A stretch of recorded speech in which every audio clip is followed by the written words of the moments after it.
In this video, we're going to continue with our budgeting example. In this case, we're going to look at direct labor budget. How much does it cost to physically make the product?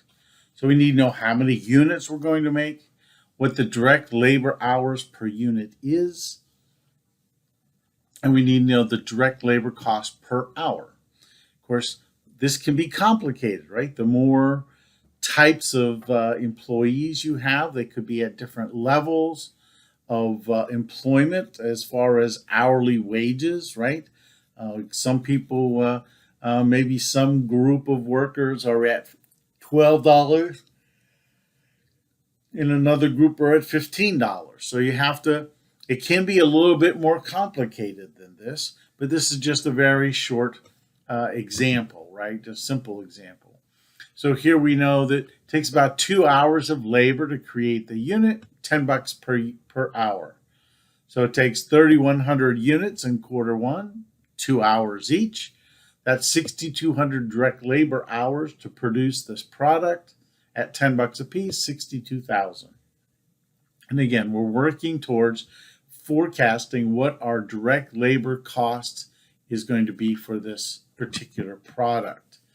Now, if we look at manufacturing overhead, right, we have to look at those costs other than direct materials and direct labor that are involved in the manufacturing process. But we can't directly relate them necessarily to the particular product. So here's an example. We have some variable costs depending on production volume. So it's going to be indirect materials are $1. Indirect labor is $1.40. Utilities is $40. Maintenance 20 cents. Thus, for 6,200 direct labor hours to produce 3,100 units, indirect materials are going to be $6,200. That's 6,200 direct labor hours times the $1 indirect material. And then the budgeted indirect labor, again, we have 6,200 direct labor hours. In this case, if you add those all up, it's labor's $1.40. So we also recognize that some of these things might be fixed as well. So we're going to have to assume those fixed costs. But we also have utilities at 40 cents and we have maintenance at 20 cents. So let's see how this all works. We know the direct labor hours, and everything is based on those direct labor hours. So $1 an hour for indirect materials,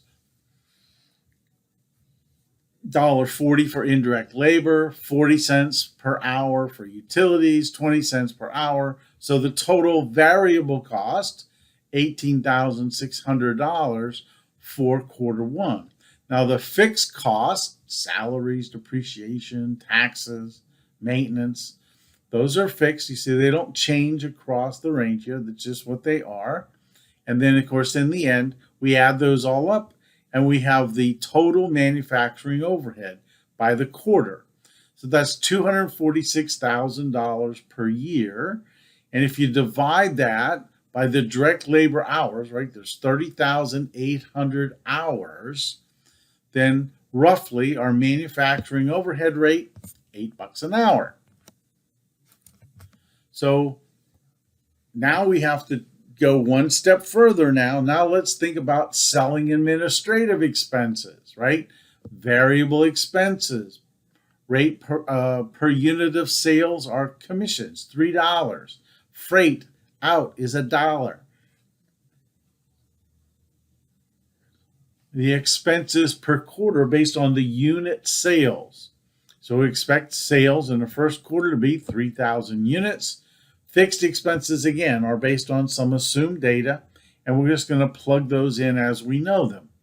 So again, what do we know? Here's the budgeted sales units. Here's the sales commission, $3 a unit. Freight out's $1. So now we have variable costs, and again, total selling and administrative expenses. Again, these are all, as I keep repeating, these are all projected, right? Predicted numbers. So how do we do an income statement? We just have to pull all of these things together. We need to know sales, direct materials, direct labor, manufacturing overhead, selling and administrative expenses.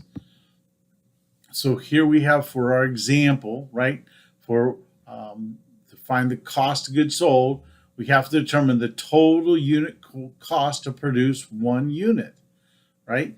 So again, we found out what? That the unit cost for direct materials, $4 is 2 pounds. 2 hours of direct labor at $10. 2 hours of direct labor at $8 for manufacturing overhead. So the total unit cost is $44 a unit.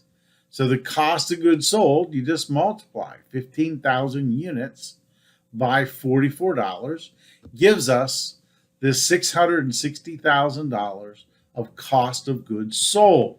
Now we just need to plug this into a formula, right? Into a income statement.